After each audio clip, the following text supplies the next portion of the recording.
Hey there, cuties. So we're back at it again with Chris. Not with Krispy Kreme. It's at Krispy Kreme. Pardon me. Anyway, same old, same old. We're just trying to knock out these things so we can get these neat pistols. It's 80 bolt, or 80 rifle kills. So that would actually be great for Japan, maybe. um, Honest to goodness, let me go check something. What is the Type 4 rifle? Uh, oh, they're all leveled up. I thought, ooh, this one's not. Here we go. Yeah, which squad is that? Signal Company?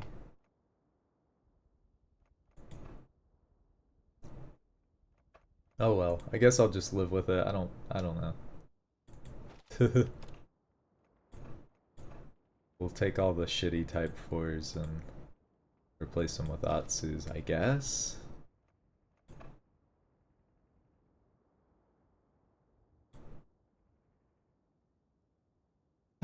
What a world. What BR am I even in? 2 to 3. Okay, that's good. Oh yeah, it says right there I'm in BR3. Stupid. Alright. um yeah.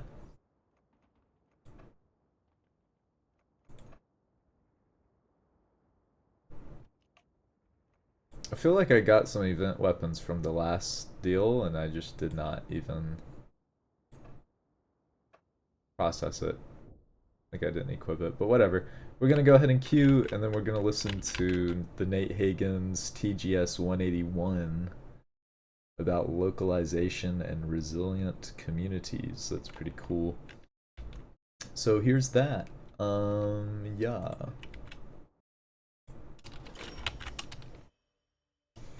Today I'm joined by Helena Norberg-Hodge, who is an expert in understanding the ecological, social, and psychological effects of the global economy on diverse cultures. As a result, Oh, she's damn. become a leading advocate for Just had a good localizing stretch. economies as a counterpoint to the impacts of economic globalization.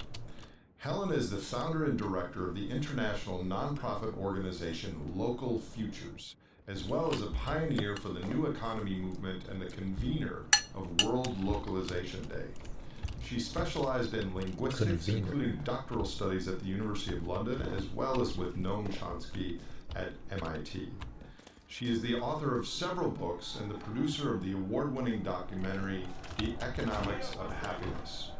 Helena has helped to initiate localization movements on every continent, particularly in South Korea and in Japan. And she co-founded both the International Forum on Globalization and the Global Eco Village Network. In this conversation, Damn, Helen and I dive into she the got broad overview a of her damn decades resume. work, drilling down on the importance of localization for every facet of our lives, and in Oh! turn, creating stronger economies, communities, and ecologies. Helena also shares the wisdom she's learned from the indigenous people of Ladakh, as well as her decades of scholarship and collaboration with leading thinkers in this field. Additionally, a quick note, The Great Simplification has a new design and updated website thanks to the excellent work of my team and the team at Fairground. All of our resources from episodes and detailed show notes to our nonprofit It's hard to hit these Institute for the Study shots. of Energy and Our Future's educational content are now consolidated at thegreatsimplification.com. We hope this new format makes it easier to explore and share the ideas discussed on this platform. As always, thank you for helping being a part of this ongoing conversation. With that, please welcome Helena Norberg-Hodge. Helena Norberg-Hodge, welcome to the program. Thank you. Very happy to be here. At long last. At long last. Yeah. At long last, my viewers get to hear your wisdom and authoritative experience of observing what's wrong with the world and what better direction we might be in. Jeez. So, for over 4 decades, you have been studying and championing the need for a return to strong localized economies. Can you start by explaining, and this is kind of the centerpiece of your work, but you work in a lot of different areas, can you explain why strengthening local economies is important and how that is different from our conventional neoclassical economics mantra of strengthening the economy? Yes, it's diametrically opposed to the conventional path of strengthening economies, which actually means weakening economies around the world while strengthening the wealth creation of what is in effect a global empire of interlinked banks and corporations that have no rules, they got pay me. no taxes, and now are legally provided a red carpet to prevent governments from in any way will it let me protecting land on the labor, building? protecting the environment. So we're in a totally mad situation where economic growth has actually meant increasing poverty even at the level of the nation state, and certainly for the majority of people. Can you unpack that briefly? So increasing growth has increased poverty?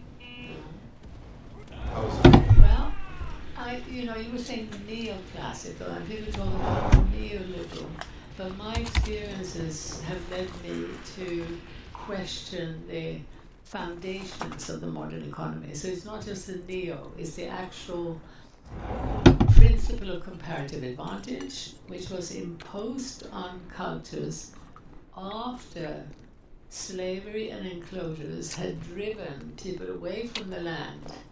And that meant not just driving them away from the deep knowledge, wisdom, and humility of being closely in and with My real, rally. Experiential knowledge of the living economy on which we depend, which is Mother Earth, with its infinite complexity, layers of systems constantly trying to balance themselves, but this remarkable diversity that we're only beginning to understand, and a system constantly Oh shit, I didn't realize they were changing. taking it. Now, when people live closer to that reality, Ah, to whoops. the water, to the trees, to the earthworms on which they depended, they were able to survive from the living world without destroying it. Because, of course, the lived experience was that we are one and a part of that living world. And that was essentially the spiritual foundation of every indigenous culture. And I'm not trying to argue that every indigenous culture was perfect in every way, but I happen to have been thrown into a situation in 1975 of experiencing an indigenous culture high on the Tibetan plateau called Ladakh. It's actually Little Tibet or West Tibet, part of Tibet that belongs politically to India. And this culture has been able to thrive and develop and change over thousands of years without having been forced to see itself as inferior and without having been overrun by Christianity and the Western economic powers that emanated from Europe across the world. And so Christianity brought into these indigenous cultures, going way back, to the 1300s, the idea that you're primitive and backward if you live close to the earth. The earth is dirty, the body is dirty, the senses are deeply dangerous. The pure white light up in the sky, this purity, essentially what they were bringing in, this dualistic worldview that rejects the earth and rejects the body. What I am so happy, if I may monologue a bit longer about that, but I'm so happy. I have the next 4 hours for you. Thank you, because I'm so happy to have realized that I have witnessed this subjugation back in the 70s, and my eyes were open to the fact that actually there's been a cultural turning, there's been a human rejection of this dualism that goes way back. I mean, certainly the battle between Romantics and the Enlightenment were part of it, even preceding that. And today, I see this huge cultural turning that is demonstrated on every continent, that people who have tasted the emptiness of the urban, competitive, speedy, unnatural consumer culture develop a yearning, a hunger to reconnect to life, to become whole again, to be able to respect themselves as individuals, to be able to respect all of themselves, to become more embodied, to become entangled, to become deeply connected to life. And very importantly, that means to others, a sense of belonging, a sense of being part of a group is a fundamental human need. And we can see again and again playing out this shift where people who go into the emptiness of this culture that's been foisted on us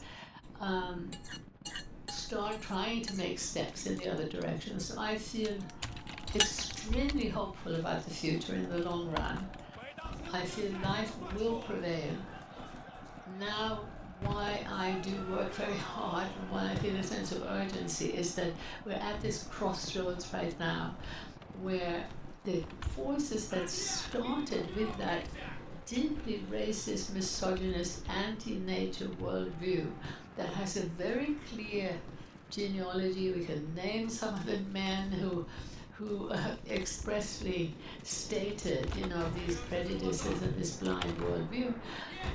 That has been pushing and growing and still is very much alive today in the form now of a mad race to leave the earth, to create something better. It's always been about creating something better than life itself. It's always been about telling us that we're not good enough the way we are. It's always been telling us that life in the city is superior to life on the land, and those who still have their hands in the soil are inferior.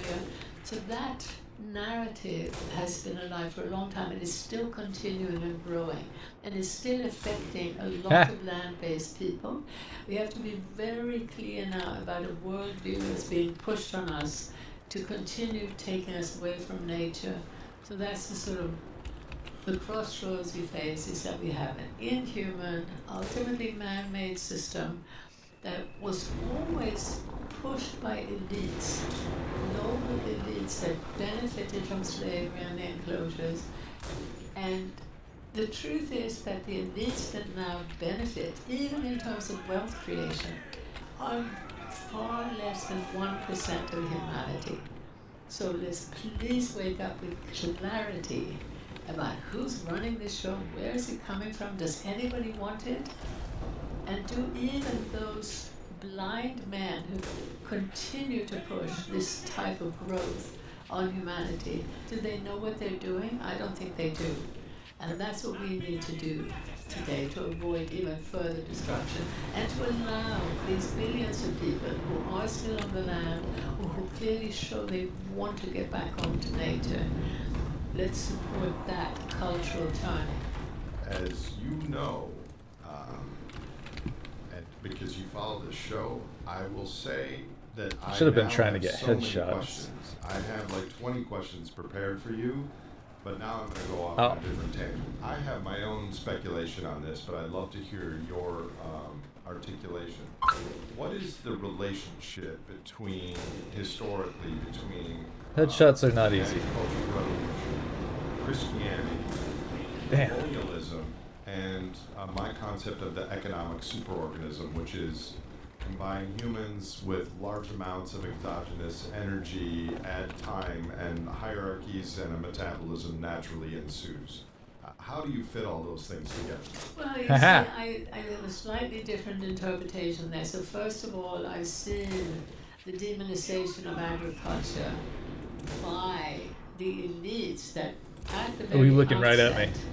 imposed See ya. and monocultural production. So the slaves that were forced onto cotton plantations, tea plantations, coffee plantations, and whole regions of the world became identified by the single or a few products that they provided for the market. And particularly, what was set up was this beautiful system for traders, which was at the industrializing process, which was also a monetizing process that led to a type of industrial growth. He posted up with me. Starting in Europe in particular, and then later on the whole power shifted to America. But that, along with a type of enslavement that continues then in a modern form through debt enslavement, allows for this perfect setup for global traders to be able to extract wealth and to continue amassing wealth. And it is important to remember that also the elites in the so-called poor countries benefited from that. Then what happened is that this elite has been telling us the story that, don't you realize that progress meant we moved away from dying at 40, filth, illness, hardship. It was known as subsistence, and it was horrible. And everybody wanted to get away from it. That's the myth we've been told. When you actually look back at records, that's not true. Those same people have always told us that the minute we started farming, everything went downhill. Not true. Damn. And we now have evidence, of course, in Australia of 40,000 years of farming. And there's so much in Asia, thousands of years of farming without destroying the environment. But certainly, what we have to look at very critically is what happens with lots of fossil fuels when these same elites can drive even more people off the land more rapidly, and then tell us we're producing much more food. It's so efficient. It was never more productive, never, not from the outset. What it did was to replace people. And a profit. And again, a profit extraction to the top. So that in a funny way, in a more decentralized, localized world, there can be much more exchange, and if you like, much more profit, but distributed to many more players. But this has always been about extraction to the top. For most of us, we have seen this picture of Dickensian London, filled with pollution, Damn! Oh, God darn it. Absolute miserable state, which then is improved through modern technology and using energy to replace people, building houses that have a little bit of insulation for heating, indoor lavatories and so on. Yo! So that is painted as He's gonna get me. Yep. But that's progress, and that's what we've been fed. I got We've fucked, not mate. been allowed to look at the social cohesion, the resource use, the relatively benevolent relationship with nature that preceded that forced urbanization. Well, when did this dynamic start? I would argue that it started once we started storing surplus, and that the people running that system outcompeted the people that were happy to just stay locally and farm.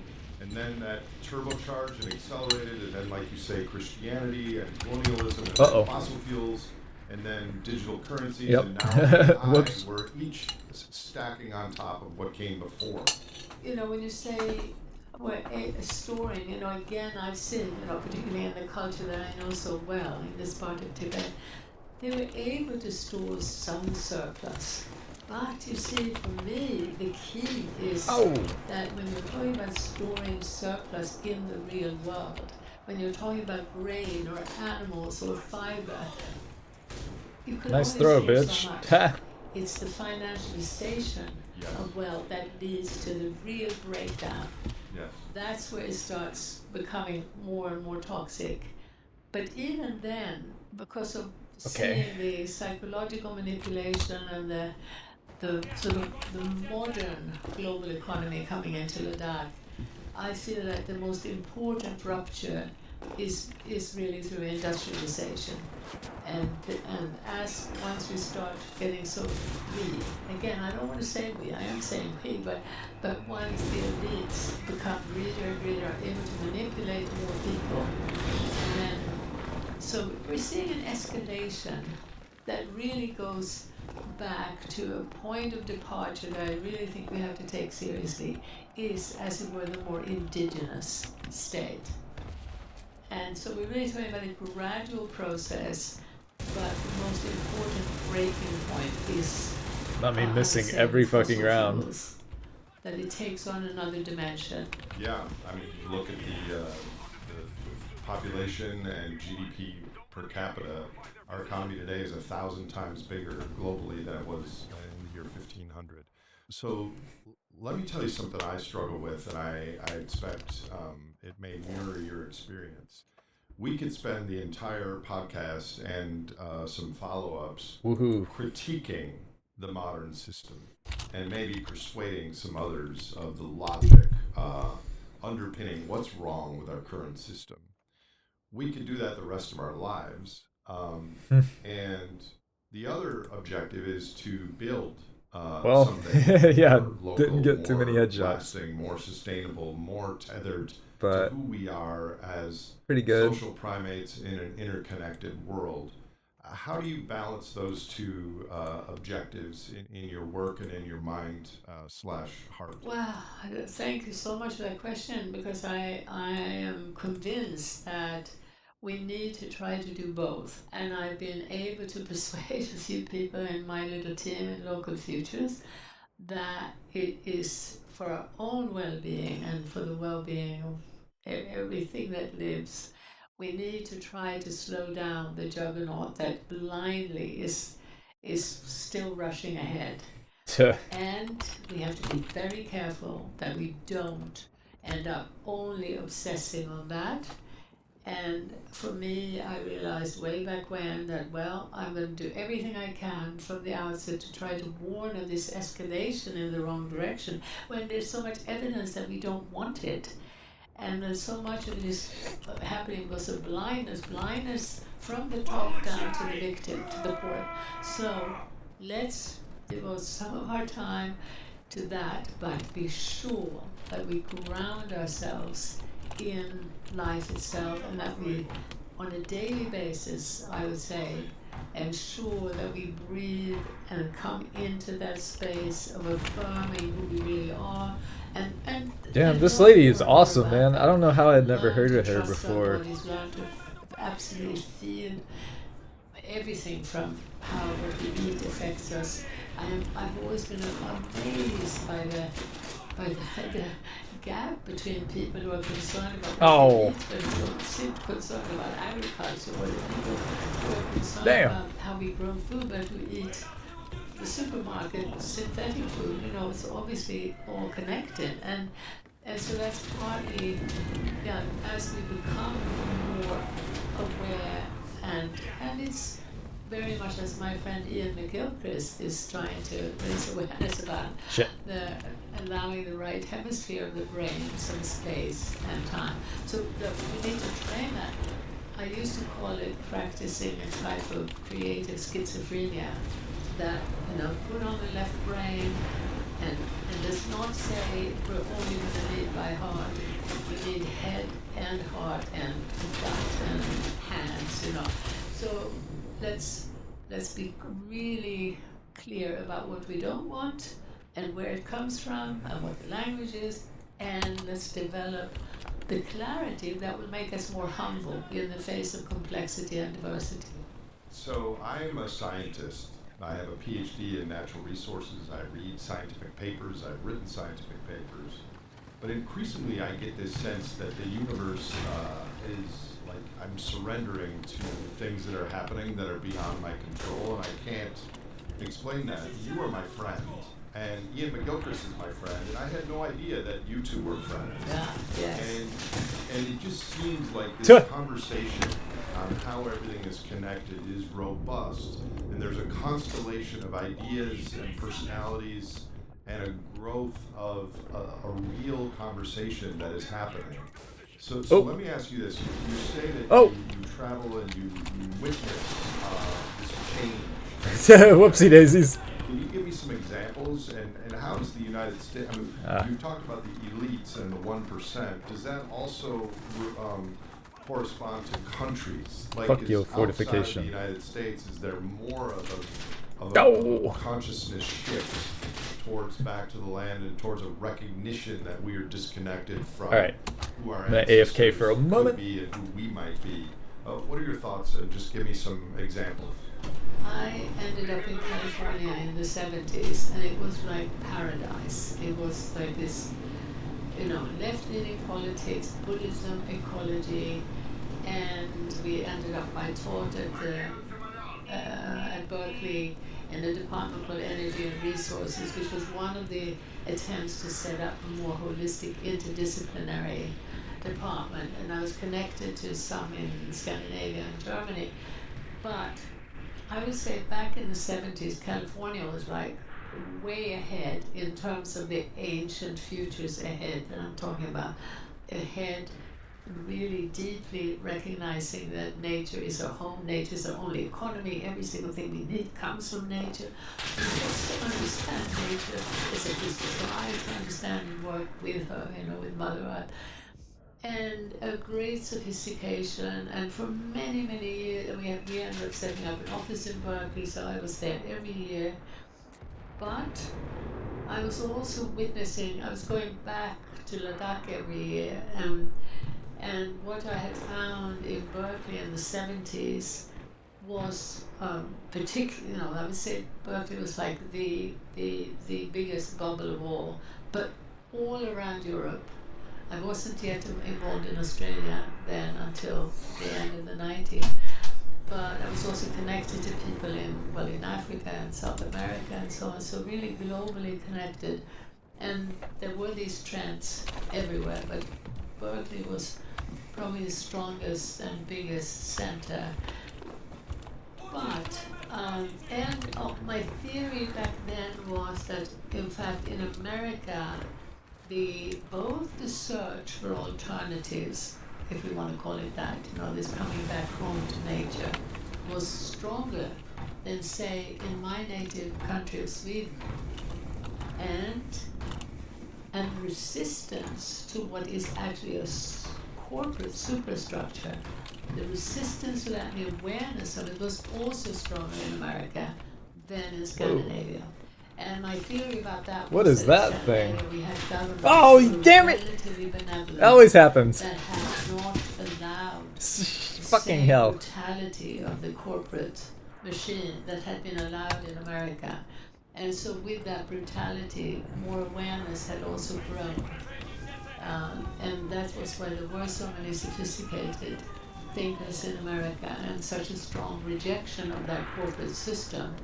But see, this was all in the 70s and until about the end of the 80s. By the end of the 80s, you have people in the corporate world waking up to the seriousness of the environmental crisis. And so I knew Maurice Strong quite well, a self-made multimillionaire, petroleum multimillionaire from Canada, and his Danish wife was a friend of mine, and she influenced him quite a lot. And he himself was an intelligent man, and he was beginning to see there were serious environmental problems. Damn! Yo, this team is good, man. Seeks out his CEO colleagues, they are smart. They now are suddenly framing the issues very differently from how the environmental movement had been seeing what was going on. So fundamental to the environmental movement had been the wisdom of Rachel I would have just had a field day right there. In the 60s. Oh, what a world. Alright. I think this might be good if I land on the roof here. Saying, look, we think we can poison these insects. Oh, hey, what's up, Vivo? My bad, I didn't have chat open. That is Nate Hagens and Helena Norberg Hodge. We need to pause and promote more holistic science. I'll go ahead and open chat now, though, so I can at least communicate with you. And morphed into an environmental movement which was a Exactly. subset of the economic system. Oh! Yeah, and that's exactly what the one way that you can Whoopsie differentiate, daisies. although it called itself I the keep doing that. environmental movement even back in the 70s and 80s. And another equally important shit. and completely connected Oh shit! fact was the need to question the growth economy head on and to argue for decentralization. So the call for decentralized renewable energy and generally We should have a good decentralization, opportunity here to fuck them including, up. very importantly, small is beautiful. Schumacher, later on Herman Daly, who was a friend of mine, and who brought in, Let me not caps lock. some of that perspective. But what happened? and What? I They can think see I me saw from it here? more clearly than a lot of my colleagues because I was away every year. I was away for half a year Oh, on the gosh. Tibetan Plateau, not subjected to the same discussion. And I think going in and out of different cultures, it's a little bit like the aunt who goes away Oh, gosh. when her nephew is 10 years old, comes back half a year later and says, oh, you've grown so much. And it's so, the mother who has bought new shoes, new clothes, and knows he's grown, is not saying, how you've grown. Because, again, the changes are big, but they're gradual enough so you don't really see them. And I think this is what shit. happened to so many of my colleagues. We were on the same page in the Gosh dang it! 70s. I'm so I mad. really Alright, our at team that is point, not. We're not winning. passionate advocate for genuinely decentralized renewable energy. And then, when is it? By the 90s, electric cars are the most important thing in the whole world, and that's what's going to save us. No, it has been this narrowing down, and so many good people ending up falling for so dear environmental friends who thought it was wonderful that Monsanto had shifted from focusing on these nasty chemicals and Agent Orange and all that. And now all these wonderful people we're going to be focusing on how to feed the world sustainably. And when you come back from the other part of the world, you say, well, actually, we don't need an American corporation to feed the world. We need to let people have the power to feed themselves. And so Morris Strong organizes the big meeting in Rio in '92, and I see that as the real nadir. So by the late '80s, early '90s, things are going into this environmentalism that is becoming more. I love how it just spawns out of it, thin air. Shallow, you could say, in a way. It isn't necessarily shallow, but it's this focus on just the trees or just the whales or just the plastic and losing sight of the bigger picture. The bigger picture being profound rethinking of the direction of science and real decentralization. And those are what we still need to look at today. The moral of the story is everyone should spend 6 months of the year in Ladakh in the plains of Tibet to develop antibodies to our current economic superorganism. But is there any chance that people like the people you mentioned, the equivalent of those people today, can Alright, closing chat again. notice and go towards the broader ecological perspective instead of the reductionist responses to what we face? I do feel that now the extreme consequences of this system are leading to a deeper question. There goes morality. And willingness to look more fundamentally at system change. I mean, we see it everywhere, don't we? People talking about system change. And that's where people like you and I have to try to really get people to look more carefully at what they mean by that, because I'm shocked by the number of discussions, system change, which doesn't address, they don't address the global economic system as an entity. And I'd say that is the key. That's the key right now. The key. So you've mentioned Okay, let's local, try over here maybe. economies. The name of your organization is Local Futures, and you've also mentioned decentralization. Could you define decentralization, and how is that different, or how does that interrelate with localization? Really, decentralization, I used to use that language myself before I had my eyes open to globalization. And so then I, like most people still today, tended to be looking at things more from within the nation state perspective. I wasn't so aware of the sort of shenanigans at the global level until colleagues of mine from Malaysia alerted me to the trade treaties. Now what the hell? Why did it fall down there? This process of handing over power from Bruh. the nation state to global corporations, giving them the power to literally to sue governments if governments try to interfere with their profit making. Oh shit, oh shit, oh fuck, oh fuck. Oh, I backed right into it! Son of a bitch! As I became aware of globalization, Oh, crap. the truly systemic antidote was Oh, I'm getting fucked globalization. right here. Okay, maybe not, maybe not. And then it turns out Let's get the that snipers. Oh, you shitting we me. need to be looking You're at shitting the fact me. that everywhere in the world, I'm so mad. we have serious problems with the species of plants that don't have any predators. I'm so mad. We start bringing in the pesticides and the glyphosate and so on. It often was because of this far too hasty transport of species across the world. There's so much that one could say about that. But so the whole notion of more localized species, local languages, and the sort of, the language of local lends itself much better to this more general systemic direction back home to nature, back home to diversity. So it's a sort of, as I say, it comes from a deeper understanding of the global system than leads Are we to like allergic to a rally deeper points? understanding of the I'm need for hating systemic this experience. localization. This is not just about us helping local businesses or local farmers.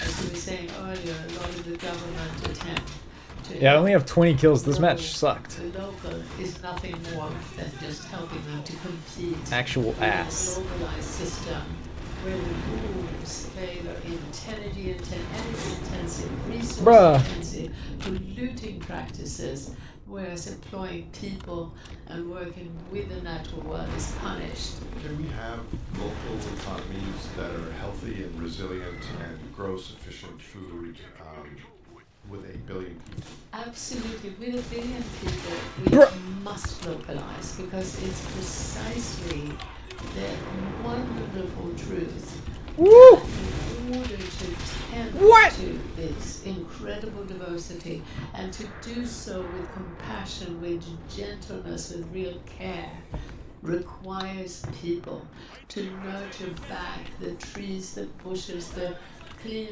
water, the grasslands that have been abused by blind, stupid chemicals and machines.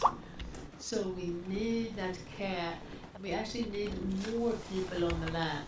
That doesn't mean, dispersing the human population across every lost wilderness. We need to maintain wild spaces, but we need to be very careful of propaganda from the corporate world, which is fundamentally about 100% urbanization. So they're marketing the sort of 5-minute city where we will be able to have our local everything within walking distance. I think for many people it would be a dream to live in a city where everything they need is in walking distance. But they need to be aware that the marketing from the corporate world for this 5-minute city will mean, you'll be able to walk to McDonald's. You'll be able to walk to a giant supermarket chain, but you won't be able to walk to the sort of market and the sort of restaurant or the sort of art or culture that you really want. Here's where my thinking has changed from 10 years ago, because I've been thinking about all this for 20 years. I no longer think the system can be changed, like tweaked with policies and better incentives, because we are not only in ecological overshoot, but we are in social overshoot and financial overshoot. So once we slow down sufficiently, that next step is a doozy, is a big step down, as we have cascading systems that were built on cheap credit, cheap energy to get the comparative What a advantage match. dynamic going globally, and letters of credit and six-continent supply chain. Didn't which even get the you first have point, done a lot bro. of work on. That is incredibly brittle and fragile. And so, do we build out local futures right now as a strategy to act as a buffer for when that starts happening? Or are you thinking that we can actually change the system now to gradually move towards more local futures? Well, I'm thinking, as I did from the outset, that changing that bigger system is a big ask. So A therefore, big ass. encourage people to build the foundations of that more robust, what we might call resilient. Why did it put me back here all by systems that myself? are adapted to diversity and that allow for I ain't many even more mad, but players, like, why that they do allow that? again for left-right brain balance in how we interact with one another, and they build those from the bottom up as much as possible, but also address Really, bro? to understand What a fucking the dickhead! system and where it's fooled us. And for instance, there are such Oh, this is clever always ways a of fun point. undermining. Oh my gosh, they're already here. For instance, that the choice is either between science and or superstition. Holy shit. And also the continued lies about how we're either going to die at 40 or we're going to continue with big pharma, and the biggest of all is big ag. And we're too many people now. We can't go back to the land. We've got to be in the big cities, and it's the big supermarkets and the big farms that feed us. The truth is that we already have so much evidence that diversified smaller scale agriculture is vastly more productive. Productive defined by calories Oh, per gosh. acre, Well, calories. much more. Oh shit, they much up in more the hills, productive, bruh. But literally producing food, fiber, everything we need is more productive than and it's both more productive, it's more resilient. Even now with wood But it that's takes, grown. but the trade-off is Shit! less profits for the top 1%. I don't know how I'm alive. These That's guys not should have trade, beamed that's me the 10 win-win. times. The win-win is that it distributes wealth better. So the extractive system They be blending in and shit. profit in the hands of fewer and fewer billionaires, diversifying and And big ass localizing rifles too, spreads the golly. profit much more. But if we have the same amount or more profit and it's distributed more equally in Where a the hell they similar at? economic system where we can Whoa! order things that Hey, have you fucking trucks dick! deliver them, Hey! it would Oh, be a you bigger dickhead! Oh, consumption you in motherfucker! the world. Oh. of finite resources if wealth is distributed. Yeah. Yes? So it No would have to way, also change. absolutely not. No, Okay. that's a myth. That's a myth. Alright, let me run And back this what is they were one saying. that they've used a lot. So the extractive system concentrates the profit in the hands of fewer and fewer billionaires. Diversifying and localizing spreads the profit much more. But if we have the same amount or more profit and it's distributed more equally in a similar economic system where we can order things that have trucks deliver them, it will be a bigger consumption in the world on finite resources if wealth is distributed that way, yes? So it would have to way, also change. absolutely not. No, Okay. that's a myth.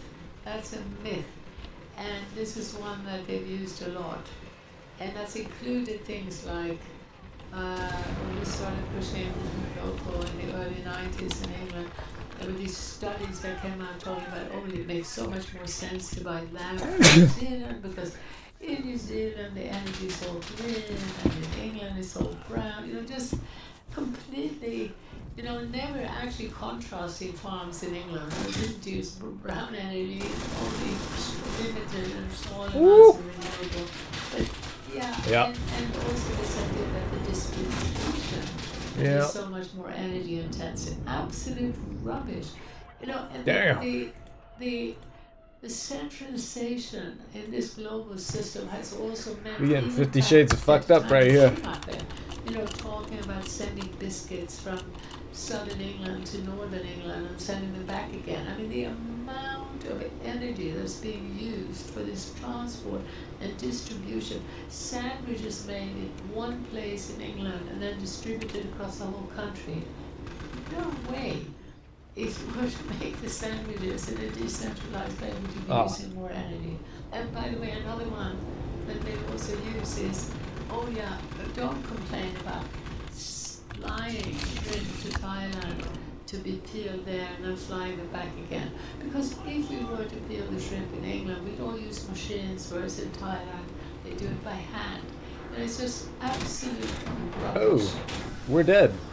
So this whole energy story and the false statistics that have now been used very, very consciously to undermine the natural response, which is local. Well, my point was a different one, which is if you have $100 trillion of GDP globally, give or take, and instead of that being funneled to the top, it's equally distributed, but we still have the same economic system, then we're just going to buy more things. Maybe you can describe to me what you have in mind. Let's just use a hypothetical date of 2050. 25 years from now. What then we're getting wrecked. type of local economy We went do you from one see bad can you match unpack to what another, that might man. Look like? What the consumption. Oh, and they got might my be sniper. relative Oh, they got to everybody. today, Okay. And does everyone have Dude, what decent is happening? sandwiches They are and like lamb just and steamrolling shrimp, us. Or are some of those things no longer available? Yeah, well, also just to say that there are Oh my god. examples of localization that show the huge benefits. Essentially what happens when people come together to think we instead of I. And so one of the bigger ones is this community on the edge of Seoul in South Korea called Sungrisan. And when I visited them about 8 years ago, probably 8, maybe 10, there were 20,000 people involved in this. And it was so interesting. Not me because being on the other. Oh, we're gonna go in the water. It Oh. started Okay. with a few families who come together to prevent a development of the last hill with some trees, natural Jeez. world around them on the edge of the city. They came together and prevented that from being developed. And that grew into more and more collaboration. And when I visited them, the boundary between who is in Sungrisan and who isn't was this jagged line, because well, this business isn't and that home isn't, but This one fucking is. map. So it was essentially Gosh, a dang it. mindset of about 20,000 people that belonged to a smaller unit, that had more control over their life, and that understood the importance of the natural world and protecting it, which is how it has started. So that meant they already had an alternative school. They were already sending children out into the countryside to learn about farming, to learn about where the food comes from, to learn also about planting trees, which of course they'd already started on that little Whoa. hill, which they rescued from development. They didn't Oh. want McDonald's food. They didn't want Coca-Cola. Damn. They were in touch with what was healthy for them and healthy for the environment. That immediately meant less wasteful use of resources. That immediately meant both a lower consumption level and a higher quality of life, a higher both better health, literally physically health, but then of course what it also meant for the emotional health, to feel part of something Oh. where you belong to a more meaningful way of collaborating. So they had community centers, they also had cultural events He that fucking again got me with an axe. express these essentially 15 kills. That's crazy. And nature. The absolute state of It's about things. the reconnection between people. Now what's this jackass doing? He's just out here having a swim. And that reduces these artificial needs which have been foisted on them. So What the to hell, build man? on that, I can imagine that by 2050 it would be physically possible, first of all, to have enough of a linking up between the various initiatives that are at the local level, and there are very few that are as big as Sumi-san, but there are countless examples of the benefits of people working together for a more natural and a more community way of doing things. So if by 2050 we're trying very hard and Hey. to connect. Wait, what? I'm out of the zone. Oh my god. Hey, bitch, I'm in the zone. What the fuck? They have no idea that this is also happening. Alright, where's my damn... world. In fact, that's what I'm finding. Why am I most of the here? time. And Oh, too hey. often they're caught into a national narrative that keeps them locked. Where's me goddamn...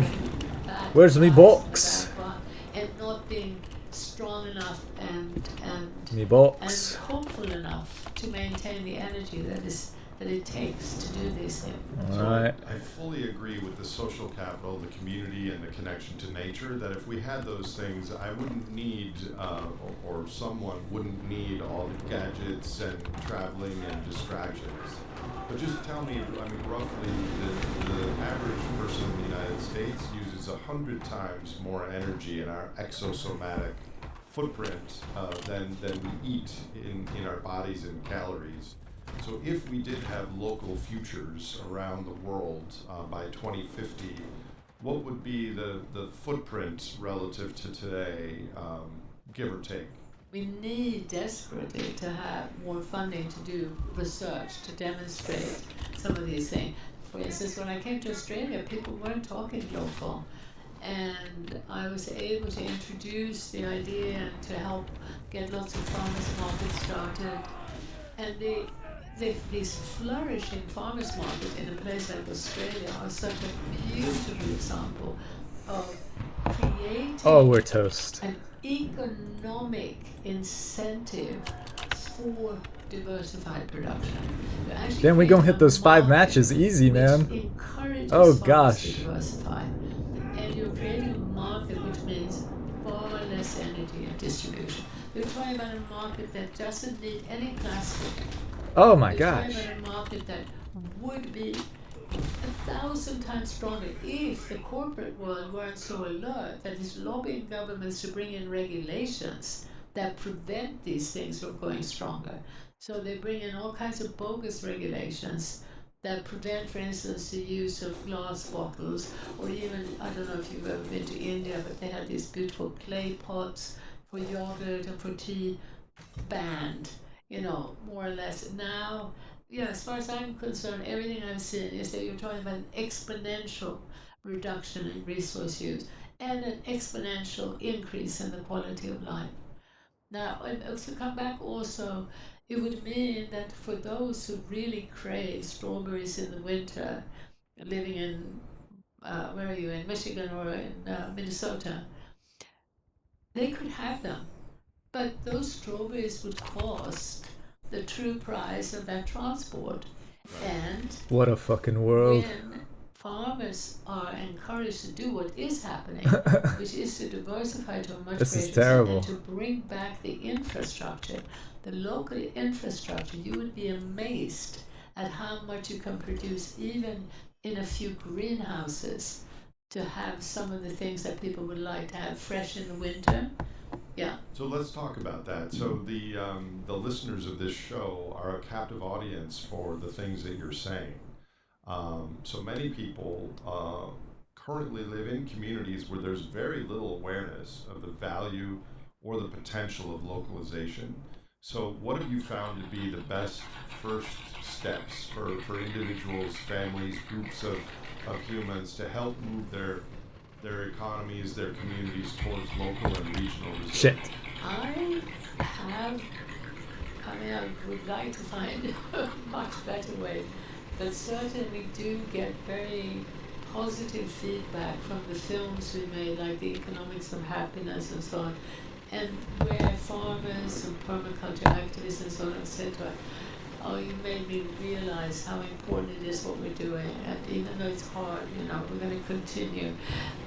So it's both explaining and showing clearly what the global path means for your health, for your happiness, and for the well-being of everything that lives, and showing that this other path, which, the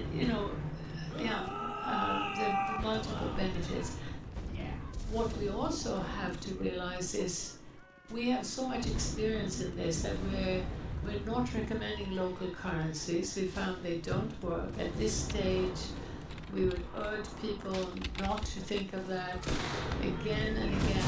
They've been started, we have helped to start them, but with local food initiatives, which at the same time as local currencies we started, they almost without exception. Damn, my hand already they hurts. Want, even though they're difficult, I gotta stop playing soon. Multiply and grow. But that means using the national currency at this stage, not trying some over-idealistic way of living with. It's actually building the new within the old system using the national currency. I've always found that local currencies don't really work, but they allow people to meet each other and they develop relationships that we don't know how the long-term benefits of that. But to your other point, do you have a model where if in a county where people are listening to this, and there's a bunch of listeners of this show that are listening to you right now, that people want to, there's certain people that want to grow a surplus of locally grown, healthy food outside of the industrialist, fossil-intensive system, and a lot of people want to buy locally. How do you pair those people up on the supply and demand side? Is there a model or software or some protocol that you found to be useful? There are people who have developed them and who have worked with them. Fuck off, buddy. The thing that really works is the much more localized and smaller. And so I have to say I love the community-initiated, smaller scale systems which do include farmers markets, books, in various forms of connecting growers and consumers. And when that does really well, and what's really wonderful is that there are I'm out of ammo. Oh shit. Infrastructure, Damn. understanding, because it's been killed off. The government has killed off the infrastructure that we need. So that's including the storage and thinking more about the most effective transport but again, it's adapted to specific situations, and it's very hard for us to learn to think in systems and process. Remember, this is what we were saying with Buddhism, is the understanding that everything is interlinked and changing. And so seeing things more in the systemic and process-oriented way would mean also that people don't start, for instance, a market by saying, well, we're only going to have things from half an hour's drive away.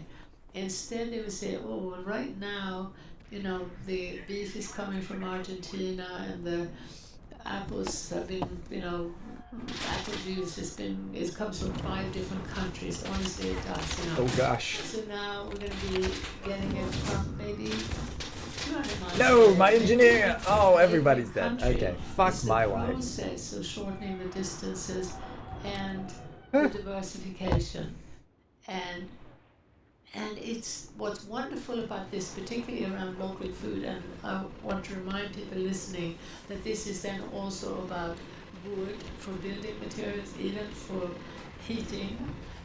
We believe that wood fires are not the problem, they're painted.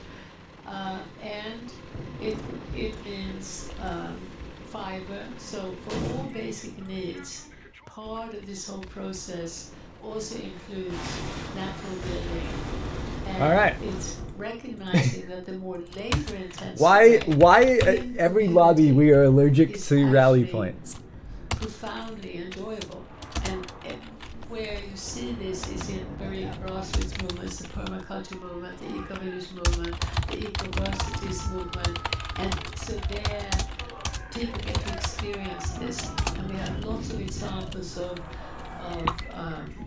in Vietnam, in Thailand, groups where the people who've been pulled into the city are already developing a hunger and an interest in this more natural way. And they can't just jump off and suddenly from one day to the next leave their corporate job, have no money, and now, what am I going to do?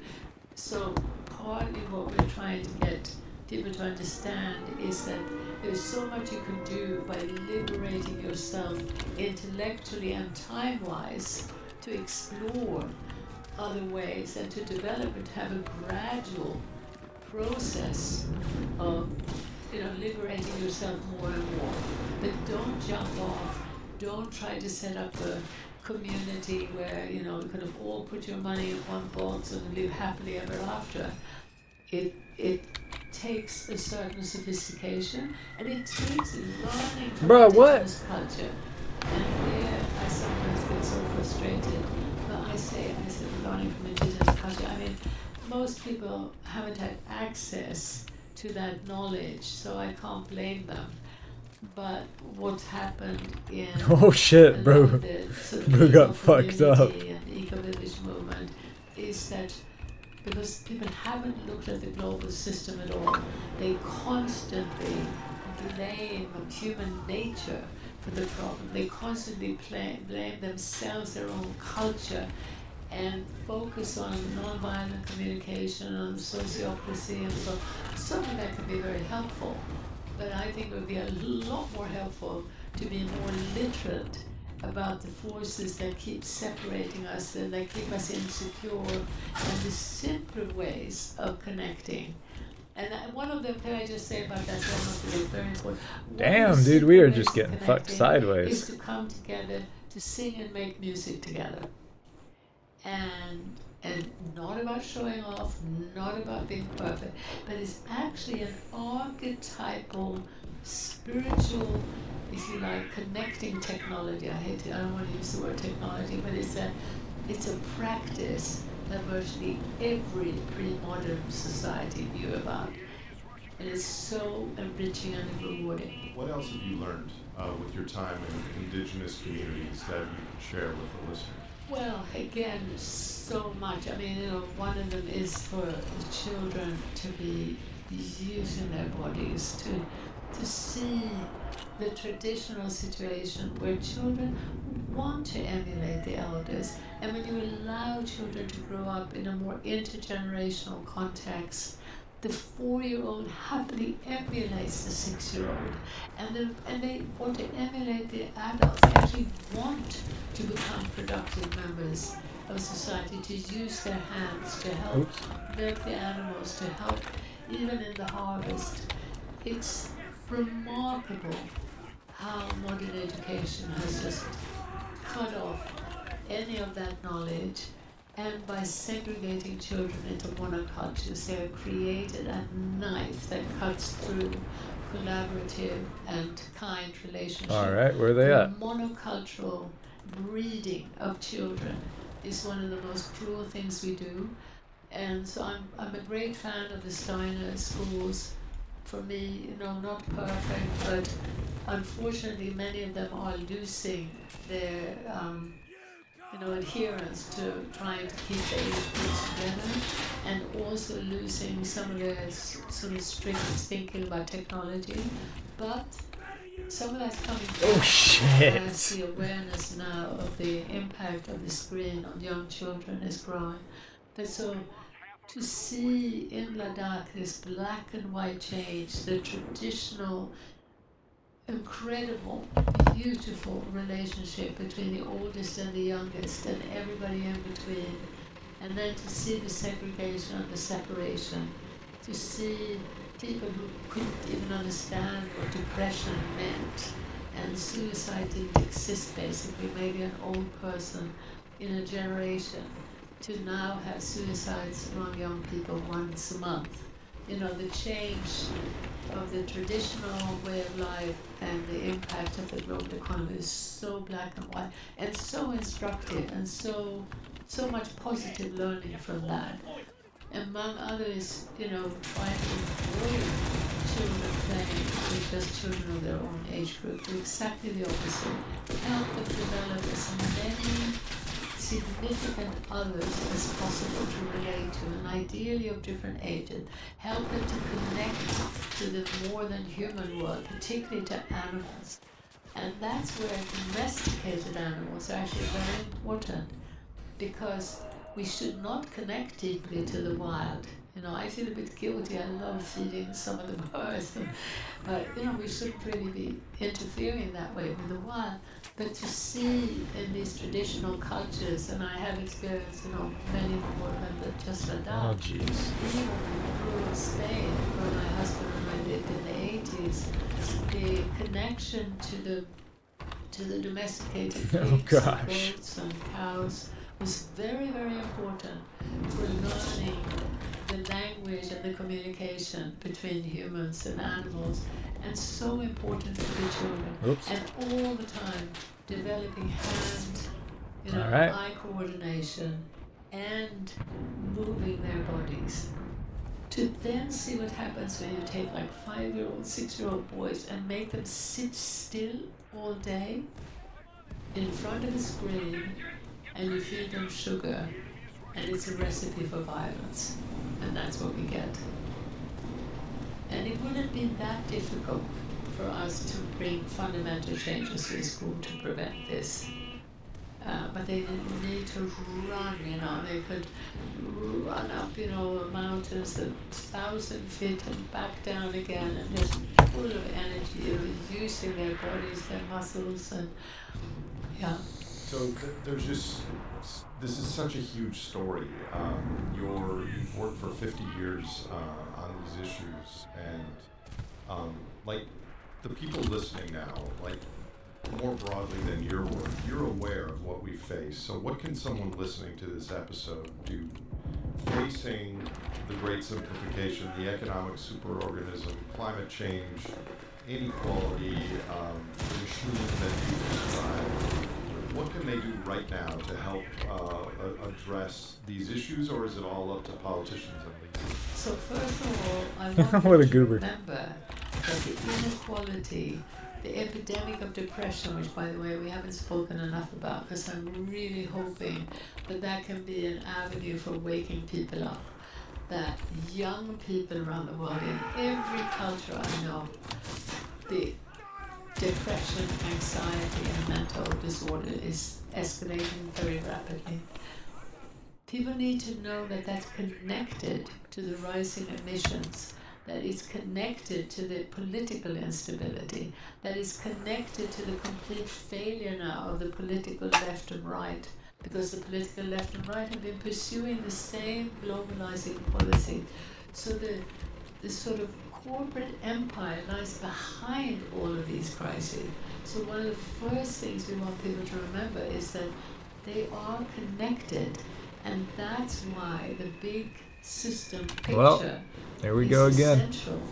Then Another fucked up we game. can still focus Dude. on just reducing plastic, or just What on is our climate luck whales, today? or childhood depression, or political instability, but link it to that same system, so that we then become a chorus of voices to We got one. demand policy change.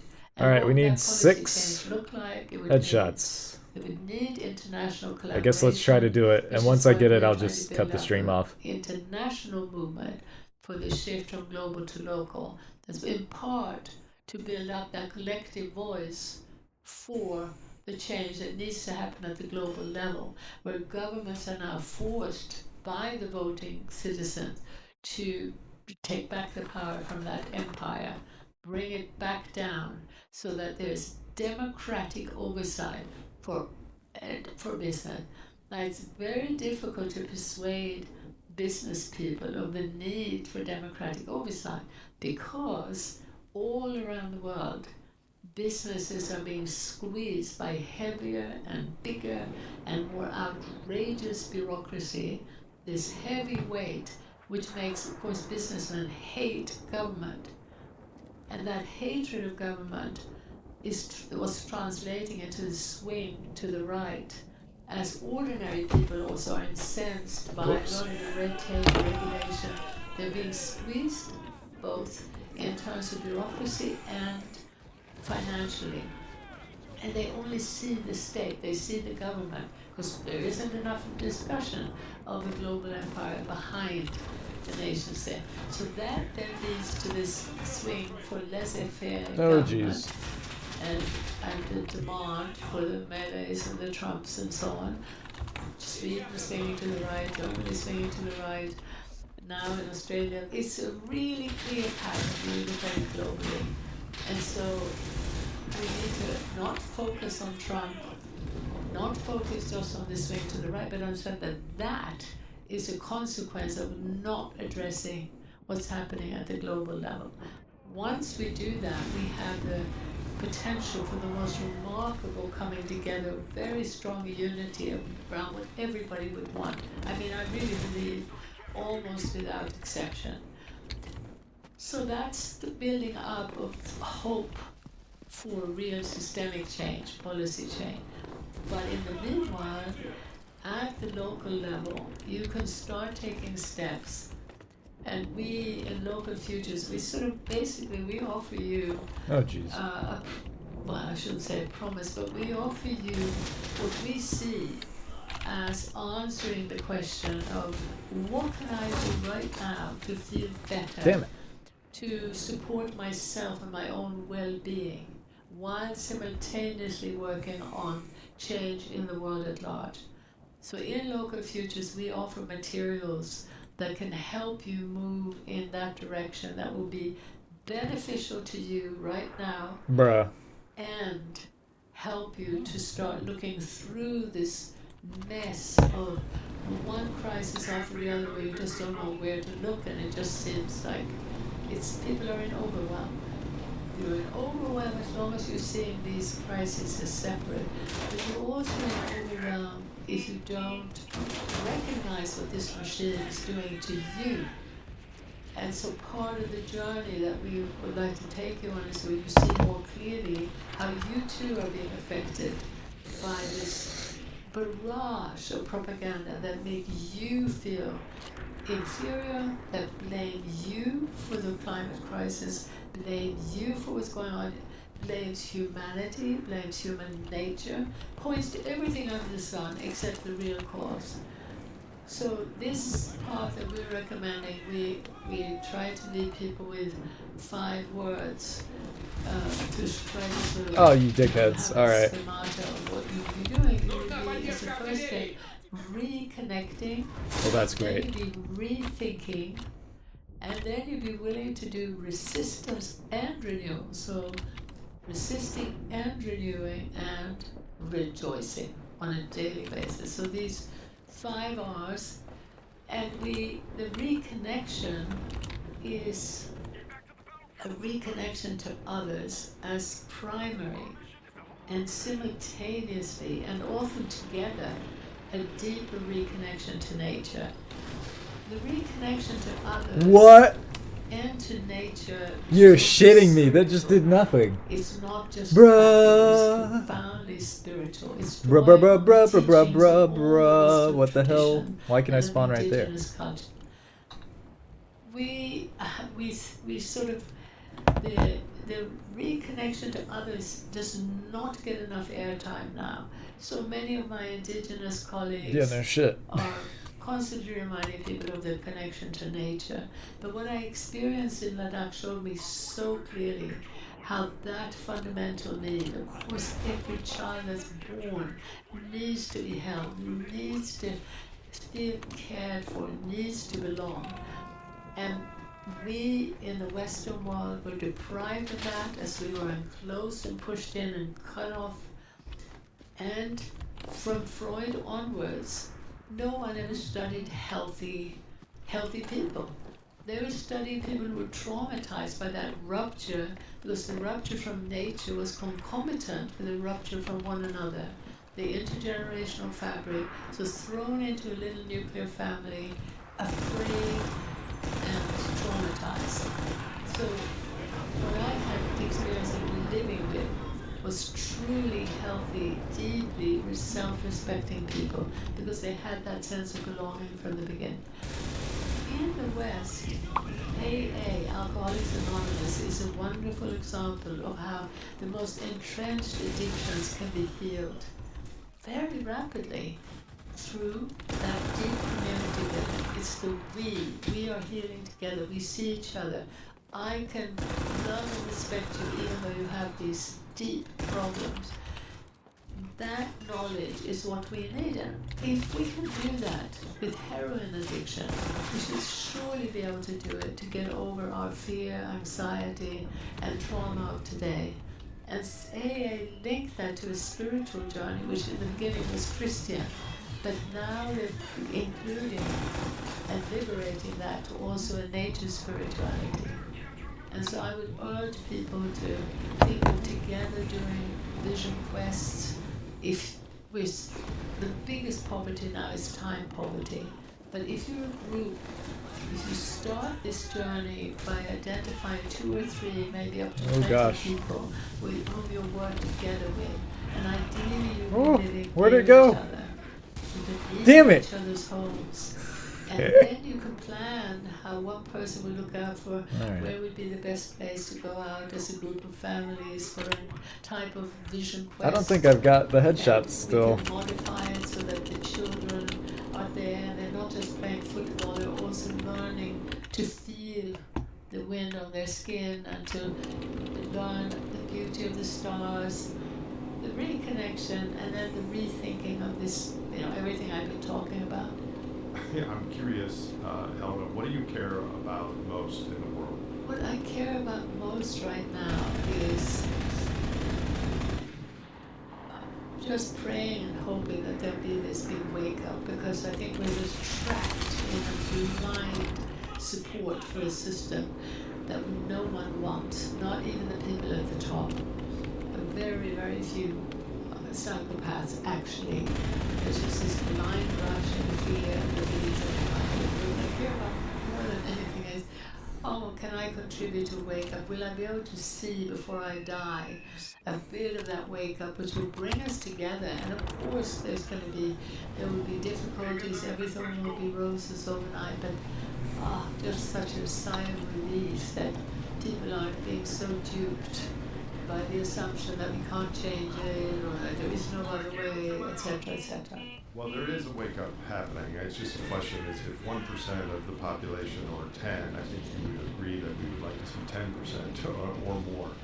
So I asked this question of all my guests, as you're probably aware, if you could wave a magic wand and there were no personal recourse to you or your status or your security, what is one thing you would do to help change human and planetary futures for the better? It would be, the magic wand would probably be billions of dollars that would get out the big picture. And I don't think the wake up yet includes understanding how this global economic system came about and how it's responsible in the last 35, 40 years for the poly crisis. So that link is not yet being articulated very much. There's almost no discussion of the ISDS clauses that have this great ISDS. That's the investor-state dispute settlement clauses in trade treaties where governments are signing a black and white, you can do whatever you like, we won't interfere with your profit, if we do you can sue us. So uranium mining companies, right now in Australia, uranium mining companies suing Greenland for $13 billion because through democratic process they decided they don't want more uranium mining. And you see the madness of this system is this Australian uranium mining company is not going to be bringing uranium to Australia. It's just part of this web of craziness and trade in the global system.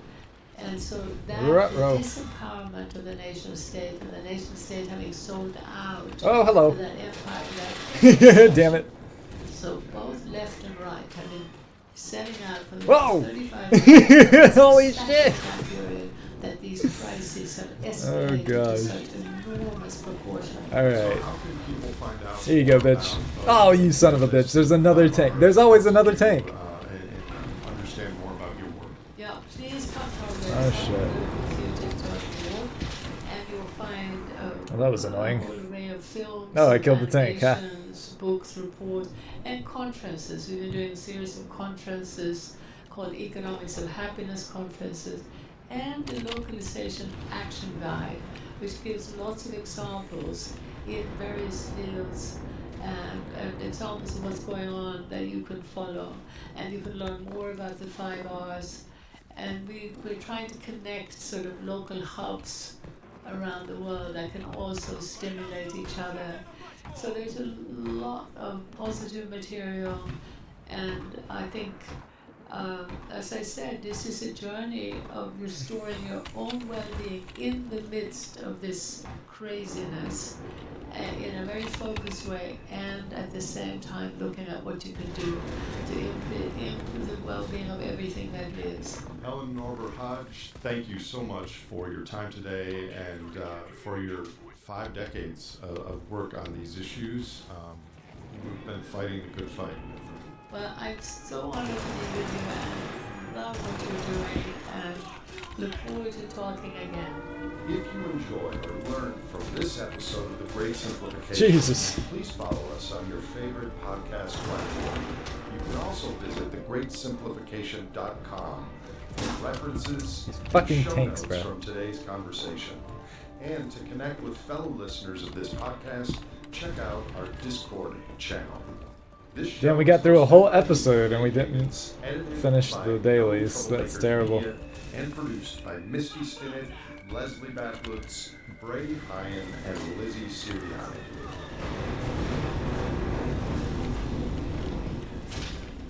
Why are you back there?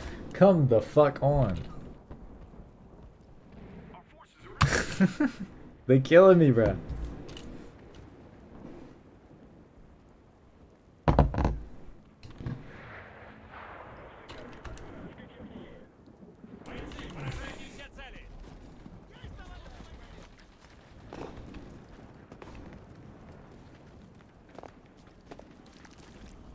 Oh shit.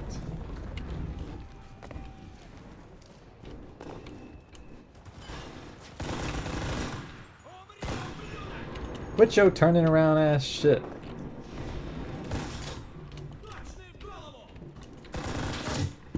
Damn.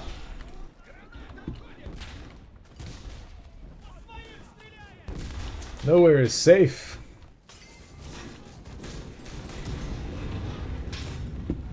Bruh, bruh, bruh, bruh, bruh, bruh, bruh, bruh, bruh.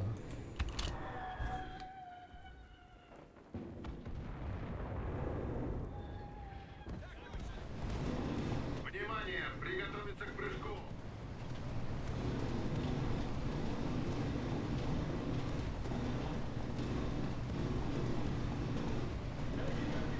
Прыгайте!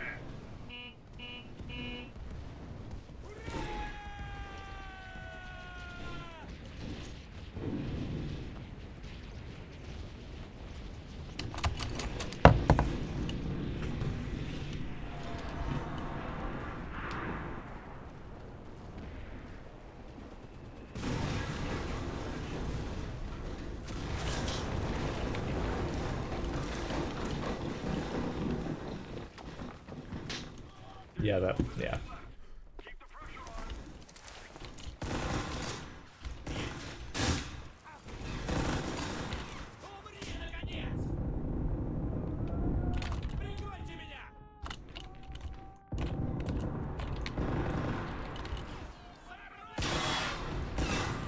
These damn hitboxes.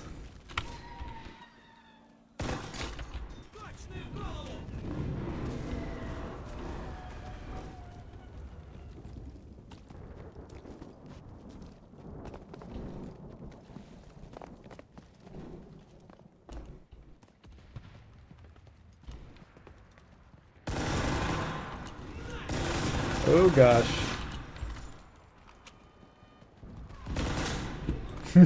Shit.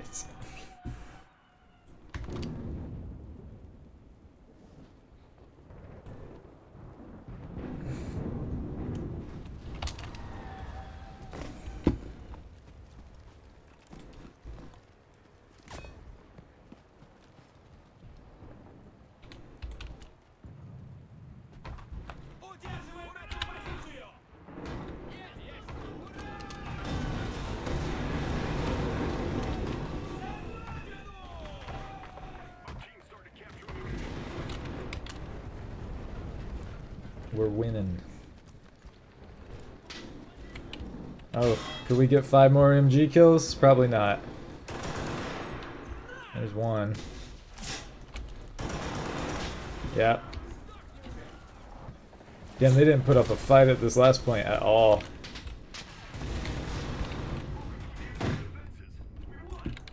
Yeah, I didn't get nobody. Fuck. That doesn't matter.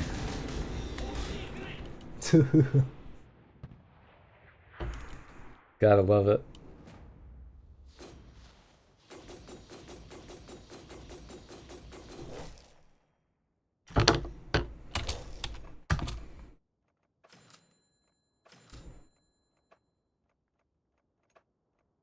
Yay.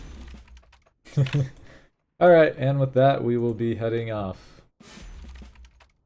I guess I'll go ahead and equip that so I don't fucking forget about it.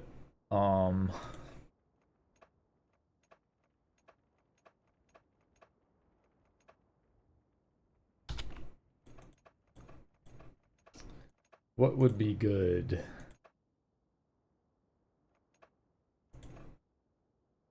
Guess this guy. Probably be handy. And I'll give it to the Peterson guy later. I actually wanted to switch the Peterson with one of these Winnies. Because the Peterson's just like it's strong, it's good.